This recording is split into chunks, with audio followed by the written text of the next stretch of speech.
Welcome back to Needle Me This. Today's episode is with one of my best friends, Emma. We met in college, share the same birthday, and somehow ended up on really similar paths, just at different paces. She was one of my first tattoo clients back when I was tattooing out of my house, and she's been in my corner ever since. She just finished her master's in social work, lives in Buffalo with her boyfriend, and is building a life very intentionally. Emma, go ahead and introduce yourself, but maybe start with who you were when we first met. Boy, okay, well, like he said, my name is Emma. I first met Colin when I was doing my undergrad in Macedonia. I was a very different person, to say the least, very wild, didn't give much thought to really anything I did for the most part. I just kind of went with the flow, which is great sometimes, but I don't think I could go back to the person that I was, so. I totally felt that. I feel like we both have changed so much from college for the better. But yeah, agreed. What did you think your life was going to look like back then? I always had like, a hard time imagining myself in the future because I wasn't really 100% sure what I wanted to do. So I think I just kind of figured it out along the way. But I just wanted to be happy, and stable and safe. I felt that on the happiness part. I feel like we're still trying to find my way there. Yeah. What parts of that version of you are still here today? I think the part of me that's always down to try something new is still present, and I try to continue to foster her because I think that's important. I don't want to get stuck doing the same thing all the time. I like to just get up and go sometimes, but just being fun, being open-minded, not being as open to doing everything, but considering it. I just want to stay open-minded, not become closed-minded as I've seen many people do as they've, continued on into adulthood and in their career. So just being flexible. I agree. What changed first, your mindset or your circumstances? Mindset, for sure. Like I said, I was very wild. Wasn't giving much thought to many things back during undergrad.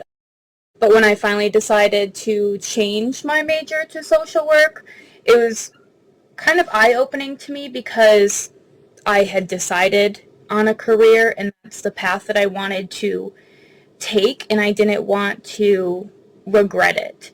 So I really spent a lot of time turning my college career around, spending more time focused on my studies instead of, going out and partying and just being out all night. So the mindset definitely had to change first, and I think that, the environment really adjusted according to my mindset, because the more I became focused on what I really wanted for myself and the education I wanted and even just the life, it all kind of just fell into place as I was making those decisions. I think that's the biggest change that most people can make for themselves. Yeah. Surrounding yourself with the right people, being in the right type of environment. I've taken drastic changes in the past year to get me to where I wanted to be, and I had to cut a lot of people out, and I think that's a stigma that people are scared to embrace, is cutting the wrong people out of your life. But I've been thriving with just being bye. Well, I mean, you come to a point where you have that vision for yourself. You know exactly what you want. You have to continue holding yourself accountable to make those decisions in order to keep fostering that environment where what you vision for yourself can come true. 100%. When did you start to feel more intentional for the changes rather than accidental? I think I became more intentional about what I wanted for myself out of life and my career when I graduated from Fredonia with my bachelor's in social work, because I wasn't really sure if I wanted to continue doing school, because it was very challenging, but I made the intentional decision to continue, and I got my master's. Then Saffron wants to join the session, but then also making the intentional decision to get my license, because I don't know where I'm going to end up in the social work field, but those were the best decisions I could have made because that opens up the opportunities to try different things within the field. So one day I'll find what's my little niche area. Right. And with those, exploring the different ways in the social work, whatever, that just means, more training, more licenses, that kind of stuff, right? Yeah. I firmly believe in, education doesn't end once you get into the field or even when school ends. So I'm a big fan of, trainings and just, talking to other people in the field because you never know who you can learn from. I agree. That's one of my biggest reasons why I go out and I do all these networking things and education Yep. seminars. it is an investment into it, but in the tattoo world, there are starting to be tattoo schools, which I'm not going to get into.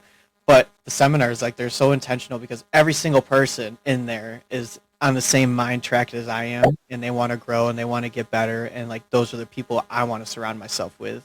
Exactly. What made you choose social work? So I didn't know what I wanted at first. I started Fredonia as undecided because I thought I wanted to be a music teacher.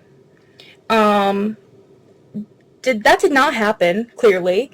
But I did have kind of like a difficult upbringing, and I was in, some positions where I was introduced to social workers, and I remember them always being like, a light in the darkness. Like, it kind of did give me hope whenever I had to like be with one or talk with one, because they made me realize that there is like more in life than like what I was going through throughout my childhood. So, and I always knew I liked people. I love to support people, very empathic. So I just kind of chose social works that brought me to as close as I could get to who I thought I was as a person. I really like that answer. Thank you. What did finishing your master's feel like emotional? Wow. It felt unreal because, like I mentioned previously, I didn't really like have a vision for myself when I first started college. Like, I didn't know what I was gonna choose or like where I would end up. Let alone going back to school for a master's degree. Like, I don't know anyone in my family who has even a bachelor's degree, so that was like wild for me. But I was really happy to finish the program because it was a lot of work. And you did it while working full time. Let's not let that escape by. Yes, I was also working full time at my still current job. So that was a lot of late nights, especially with the internship. That was insane. But it was so relieving, and I felt a level of proudness for myself that I had never experienced before, and that was new for me because that kind of like I'd always believed in myself before, but it didn't really feel until I got that degree, if that makes sense. Yeah. I was trying to relate it back to me because I really don't know what it feels like because I never finished my degree. But look at you now. Oh yeah, I'm way happier with what I'm doing. I don't think I'd be hating my life, honestly, if I was going down the music therapy path as of right now. Old you was looking out for you. Yes, 100%. Like picking up the tattooing in freshman year I felt like it was just like a telltale sign, like this is what I should be doing. Yeah. I had the societal standards like breathing down my neck being like, oh, you got to go to college, you got to do this, you got to do this, and I was on the same track of nobody else in my family had a bachelor's or anything like that, so I knew I was doing something bigger than what I wanted or what I needed, Yeah. Yeah. but it wasn't truly what I wanted. Like I was still like I never felt like me fully when I was in music school. Like there was always so many people so much better, and I was just like so far away from them. I felt like, and I was just like I was doing it just to do, and now we're at the point where I'm doing what I want to do. Yeah. But you know what? I bet you it taught you so many skills that you still use now to excel in your tattoo business. Yes, I would say that like especially the psychology courses and having to do the music therapy sessions as part of my curriculum and giving me that one-on-one time with people really allowed me to dive deep into what's going on in people's minds, why is it going on, and I feel like I can be kind of a bouncing board while tattooing now that I'm a lot more comfortable in my craft and stuff and be able to explore those things while people are sitting down. So it's actually tattoo therapy, not just like bullshit therapy. Yeah. What sacrifices did it take to get you to where you are now? I think the biggest one was letting go of a lot of the trauma and things that I've experienced, because I think I let that trauma and those feelings really reflect in my actions in my early undergrad days. So being able to let go and just like heal and grow through all of that has really made me a better person, a better friend, someone who is more confident in, who I am and what I'm doing. So definitely letting go of some parts of my old self is a big thing. Yeah. What did you learn about yourself during the process of letting some things go and some things stay? I definitely learned that I am more capable of things, more than I thought I was. I think that my thoughts and some of my earlier mindset was really hindering and preventing me from being, as like, oh, what's the word? Just like being my best self, like my most fulfilling self. Authentic self. Yes, thank you. What does meaningful work look like to you? Gosh, I feel like I do meaningful work every day. I think that, for me, meaningful work is supporting people, just being a friendly face that they see every day, and just doing what I can to make a difference, whether that be like, a small moment where I can make someone feel joy when like they're stuck in despair, or someone's in a bad mood and I can like change that around for a few hours. Like just being like a friendly face, or something good, like a good energy in someone's life, is really meaningful to me. I love to support people, help in any way that I can, and I think that's what makes my career so fulfilling. I agree. It mirroring into the tattoo world and trying to be that meaningful person to somebody who's paying you. It's hard when money gets involved and stuff, but like it's truly like when you find someone who you want to hang out with and that they can provide you a service, and it's not just wasted time of just sitting there. Like I love talking, and I think that's the biggest difference I can make in people's lives on top of giving them a life-changing confidence building tattoo, Yeah. is being that person to talk to and to feel safe with and to trust with like your dirty little secrets and stuff that come out during the session. No, totally. You definitely have that personality about you, like that safe energy. I mean, maybe it's because I've known you for so long, but like we even became friends super quick. And I think for that reason, like you were just like, you became my person so quick. And I think it comes down to like truly finding your people, and when you're your more authentic self, it makes it a lot easier to find those people, and Yeah. I'm finding that to be more clear as I'm finding like it's called an ideal avatar, and like the ideal person you want to work with. And I've been able to find a few more people that like I had that feeling when we became friends, like the initial click. It's like Yep. it happens during the session. It's like I want to hang out with you outside of this tattoo session, and sometimes it feels Yeah. weird to present that, but then there's just been circumstances where like I had to have a client come over to my house after the session because that's where my second skin was, and then they ended up hanging out for 3 or 4 hours after hanging out all day at the tattoo session. That's awesome. And now we're like very close friends, and I go over there like weekly. And it's crazy how the brain works and how like the emotions work and stuff when you're just around your people, and it's so hard to put a label on who your people Yeah. are until you like gather like a large sum amount of them. And I think that's one of the coolest parts about the tattoo world is being able to like be selective on who I'm allowing in my chair and who I'm spending my time with. And that kind of ties back to what we were talking about before with not being scared of cutting people out who don't fit. And that's a very hard thing to do, especially if it's people who you've been close with for so long. So moving on to the tattoo journey, you were one of my first tattoo clients. What made you trust me back then? Your energy, like we were early stages of our friendship, and I think that I was just so comfortable being around you that I had like that level of trust, and that's crazy actually, like to just like be there and be one of your first people to be tattooed out of your apartment still like blows my mind. But there's some of my most favorite tattoos like until this day. So like I wouldn't, it's insane, like I wouldn't change anything.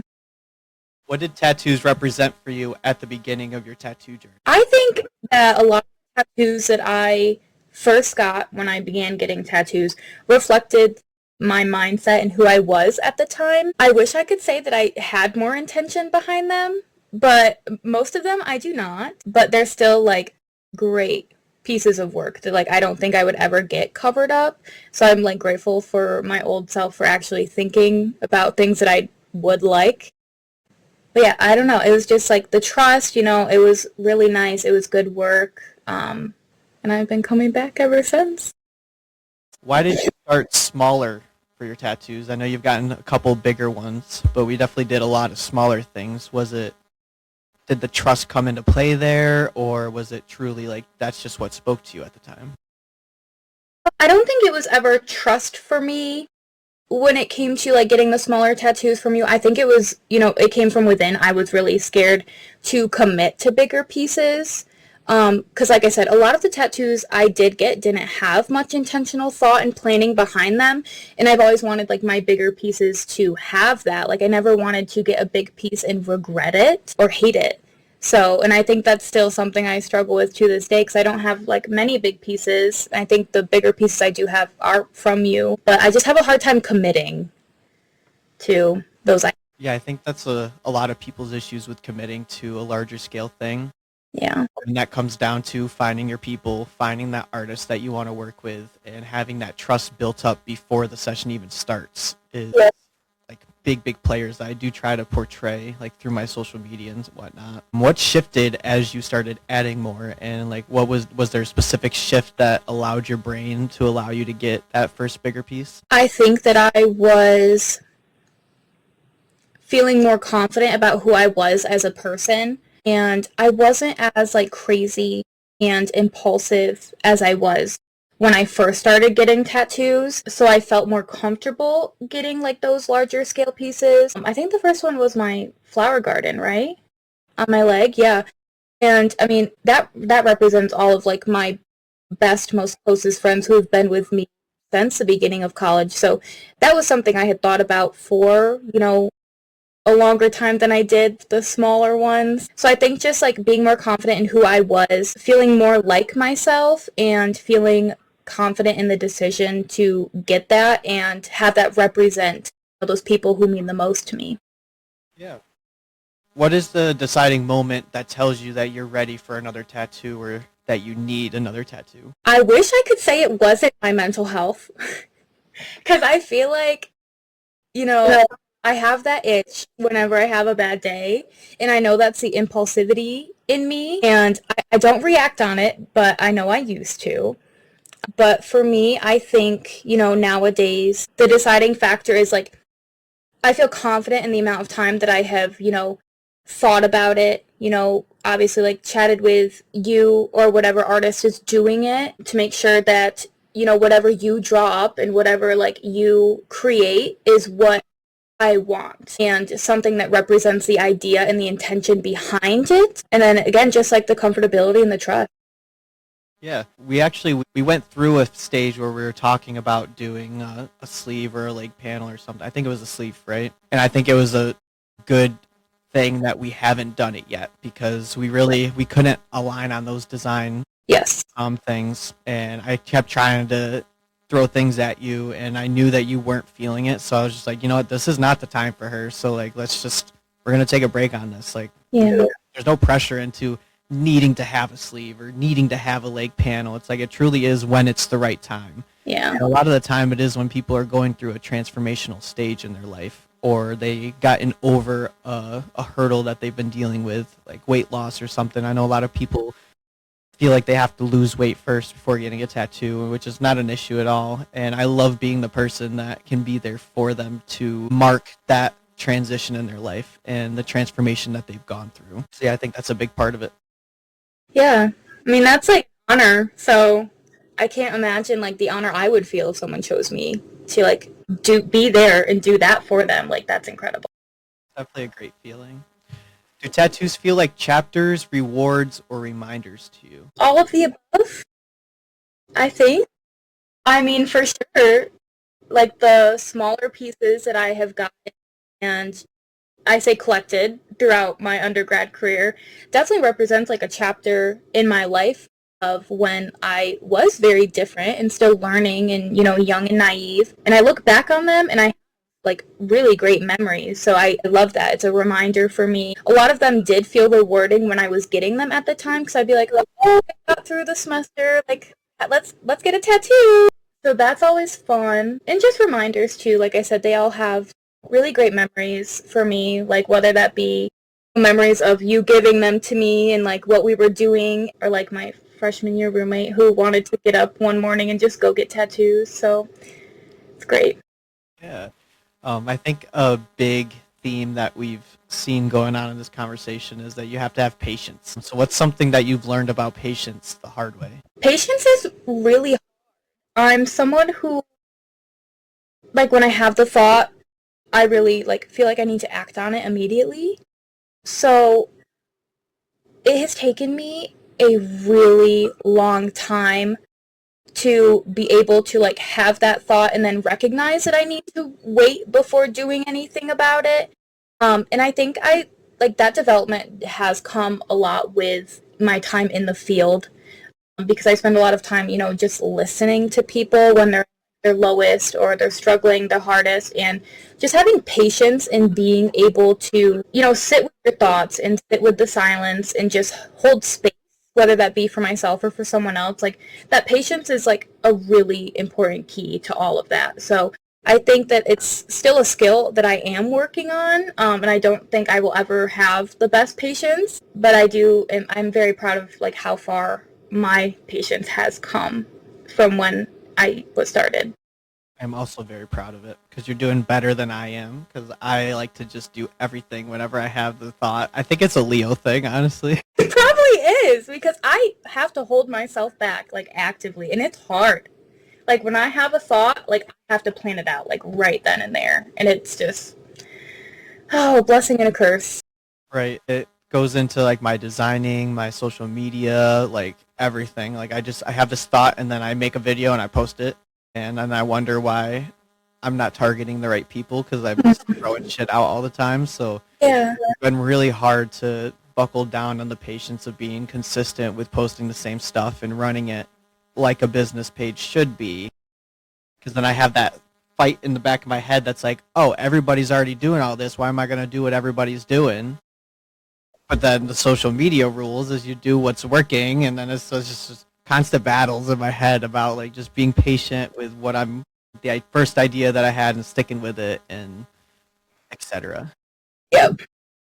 How do you stay focused when progress feels slow? Remind myself of what my end goal is, and I have to do that often because, like I said, I'm not the most patient person. So when things feel slow or I'm not getting the outcomes that I expect or am hoping to see, if I don't see that like soon or immediately, like I do get really frustrated and I have to remind myself that like a lot of good things take time.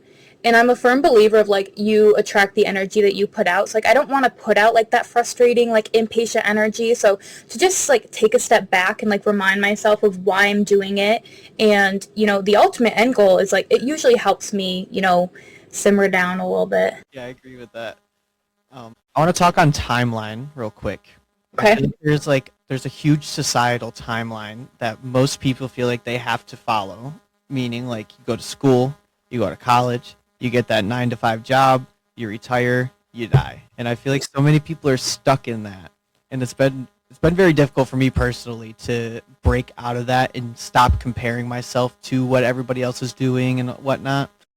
So what helps you not compare your timeline to others? I think I've seen so many people become stuck in that timeline and have the mindset that they need to, work until they retire and then they can do what they want. Like, I remind myself that that's not the life that I want, and I don't want to wait to experience life until I'm done working. And I think that that comes with, like, the work-life balance, and I firmly believe that, like, everyone should practice that and do as best as they can because we're not meant to just work every day. Like, we have to do it to survive. I get it, but like that should not be the only thing that you're doing. Like, and your future self will thank you. Like, you don't want to look back and, have all these regrets that you didn't do things. Sometimes I do compare my timeline, especially as someone who is young and just started like a very difficult field, where there's high rates of burnout and turnover and a lot of people just crash and burn because of how taxing it is mentally. So just to remind myself that, I see a lot of people who are unhappy who choose to stay in that timeline and not do anything to change it. So sometimes that comparison does help me. It reminds me why I don't want that for myself. But it's definitely, harder sometimes because you do see those occasional people who are excelling and doing everything that you hope to do, but they're getting it much sooner. Like buying a house, for example, like so many people can do that, but in this economy, not many people can do it as quick. So that's just like my example of something, because I was looking into it, but sometimes the comparison helps, but other times it's very harmful. I like the example that you brought up about the buying a house. I feel like there's such a stigma on when to buy a house and where to buy a house and like et cetera, et cetera. And in all honesty, talking about today's economy, like it's not a good idea to buy property anyways. So really digging deeper into those kind of things, and like you said, it is good to compare sometimes. Yeah. Like, okay, yeah, they all bought their first house, but I'm sure it's not what they really wanted, and I'm sure Yeah. it's really affecting their financial everything. Like sometimes it can be a benefit, but more often than not, it's just a big liability. Mm-hmm. And so, like, I'm not opposed to continuing to rent for a while because I don't even know where I want to live. Like, why am I going to buy a house in Syracuse if I know I don't want to be here long term? You know what I mean? And, like, I would rather take the direction of, like, buying, like, a duplex or something and then renting out the other side. And then that takes away the financial obligation. And then if I do want to move somewhere, I can just rent out both sides. And now that's Yep. income that's building towards my, like, travel goals and, like, where I want to go, where I want to work, and to be able to do all the fun stuff that a lot of people are waiting on because of their strict timeline that they've given to themselves. Yeah. I could go so hard into this. Way to experience things when I'm old and like probably can't move. Like, Right. like I want to have fun. I feel like I'm always seeing you go to like concerts and you're planning like your next trip. Like your next trip is Hawaii, right? In April. Mhm. So jealous still, not gonna. I'm so excited. But I love to see that you're doing these things that you truly want to do. And like me with traveling, like this past year was the big year of travel for me, and I've always wanted to travel because I've never been able to travel. And Yeah. it's so fun and so cool to watch us both like going down these paths and like living our lives how we wanted to. Yeah. How we talked about like early on in the college. Yeah. So let's talk about a little bit more about the future. Where do you see yourself in 5 years? Right now, I see myself still being in the social work field. I do love it. I'm hoping I'm still happy.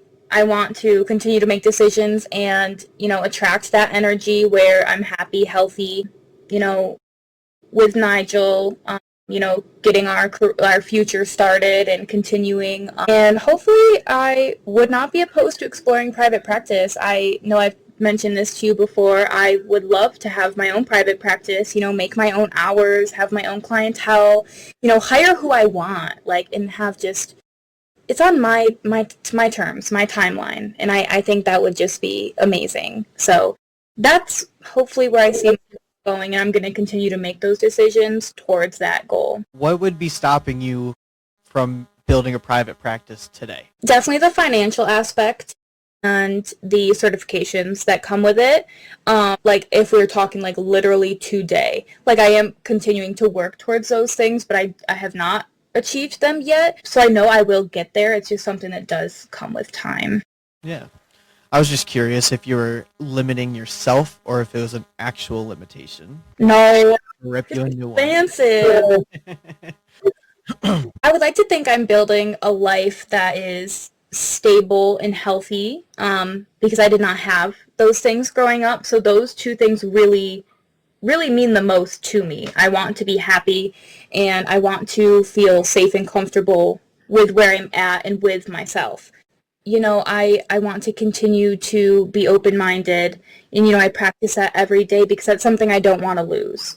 But the life that I would like to continue to build and develop upon is just a life where I can manage the work-life balance, where I can have a professional career but also go out and continue to go to 50 billion concerts a year and travel and just get to do the things that I never got to do growing up, while also being, I guess, responsible. I think that's one of the best things I've heard online several times is you're not really truly living your adult life until you fulfill those childhood needs and wants. And to really aim for everything you didn't have is that's the best way you can go about it, because that's how you're going to keep yourself happy. And when you check off all those boxes, that's when your brain will actually open up into what your adulthood wants. Yeah, it's super healing too, like to get to do those things and like especially with another individual that you choose to spend your time with. Like Nigel didn't get to do a lot of that stuff growing up either, so it's really like those two kids that go out and go to these concerts and like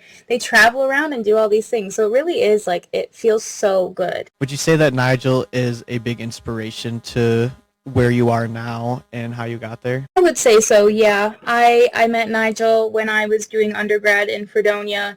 So I really met him when I was still like super impulsive, not the most responsible individual, making all these crazy decisions. So, to be with someone who has supported me and provided me with that stability while I was, healing and maturing and just living and figuring out who I wanted to be, that was just it means so much to me. So he's just been like one of the biggest supporters I've had for many years since I've met him. He's great. He keeps me grounded, but also like encourages me to want better and be better. That's a big thing to have in somebody else. I feel like I've been struggling with whether I want to be single or if I want to be in a relationship for like quite a while now because of many reasons. But one of the biggest reasons is I don't think I can give the time to somebody that they deserve, and I don't want to put somebody in the predicament where they are not like craving the time with me, but like where they have to ask for it, because I think that's one of the worst things you can put, like a position you could put people in, is like the people having to ask for attention, and it just kind of makes everything clear and stuff. And I feel like I've been stuck in that kind of mindset, whatever, for so long. And like past relationships, I've had those issues, so it's just like, why am I gonna bother? Right. Lately, it's been so heavy on my head, and like seeing people at conventions who have their significant other, and then like you're tattooing while your significant other is doing all the talking with people and selling shirts and selling prints, and they'll run and get water for you, and they're like truly there to support what you're doing, and it's just like it's obviously what the goal is, but it's so hard to fathom in my head. Like I don't got time to do half the shit that I want to do now. How am I gonna do this with somebody else that also has their goals and their dreams and all that? Because I have high expectations for that too. It's like I don't want a low grade person. Like I want somebody who has ambitions. So to be able to pile all that together, it's just so hard. It's a lot. It really is a lot. So I give you props for finding your person. Thank you. How do you see your tattoo journey evolving? Well, I would like to get a big piece, and I've even been thinking about color, which I've been scared about recently, but I would like to have, be able to commit to those bigger pieces that are reminders for me of who I am now and the life that I am currently living and, want to live. So I think that just committing to bigger pieces and give more thought to them, having them be even more intentional and not be like on a whim. Big time. What do you want your tattoos to say about you in 20 years? I want them to reflect someone who has lived. What I mean when I say lived is like, traveled, experienced as many things as I possibly could have, and, just a real reflection of the emotions and experiences that I've had in my lifetime. I just really wanted to show like my journey, and that's super important to me. I would say a lot of people have that kind of mindset with tattoos, and I think it's a great mindset to have. It's either like you go down the super meaningful route, or you just want sick art, and there's no problem with going down. Both are cool. Exactly. Yeah. And it's the people who want that meaningful, but will hand over that creative control to still get that sick piece. Like there's that nice little middle spot that I live to be there. It's my favorite spot to be, where I'm like really telling the story that people want, but then they allowed me to really express it the way I saw it, and then that's where that big collaboration comes into place, and I think that's what makes you not regret it 20 years down the line, is you had that full intention. It tells that story. You were able to get cool art. Like it just checks all the boxes. Yeah. What would you tell somebody who feels like they're starting late? I would tell them that there is no set timeline, no matter what anyone tells you, and that you really shouldn't judge yourself, or you should try not to, because I know that comes with practice, but you should really try not to compare yourself to where others are at in their life, because you don't know what they've been through. You don't know what their current life situation looks like. So to continue to judge yourself against someone else, it's just going to continue to bring you, nervousness and like make you feel super bad about yourself if it's not where you want to be at this time. So, really try not to do that, or, be mindful about like when you're practicing not judging your timeline against someone else, because it definitely comes with time. Yeah. What advice would you give to your younger self? Continue to believe in yourself. I think that, if I could tell younger Emma anything, it's that she is capable of more than she originally thought she was. If I had to give advice to my younger self, I would tell him to be more authentic way early on. Like, I feel like I was just faking my way through and pretending to be someone who I wasn't meant to be for so long. And that's why I never really found like close friends, like even throughout like high school and shit. So I would tell him to just be your authentic self. Who cares? Just don't care about judgment, because the haters are always going to hate. So it's just like, you do you. That's a hard realization to come to, too, is like no matter what you do, you're always going to have someone like talking poorly about you or having like negative thoughts about you. So you might as well just be yourself. Exactly. I'm not here to please the large sum. I'm here to please myself. Yep. That sounded weird. One last question. If you could leave one sentence behind, like a tattoo someone carries with them, what would it be? 30 seconds of courage. I know that's not a full sentence, but that's something that I had a family member tell me. And, just that reminder is like sometimes all it really takes is 30 seconds of courage. You could be feeling super nervous, and if you just get through those initial 30 seconds, it feels so much easier. So even if you're scared, do it. You will get through it. It will feel better the more that you challenge that fear or that nervousness and anxiety. Like, it does. Sometimes all it takes is that 30 seconds of courage. Well, thank you for joining me today, Emma. It's been a blast talking to you. I feel like we don't get to talk face-to-face too much as often as we used to, and I hate it, but I know we live in our lives. Yeah. So again, thank you so much. And as always, fresh ink, fresh clarity, mild trauma. See you next episode.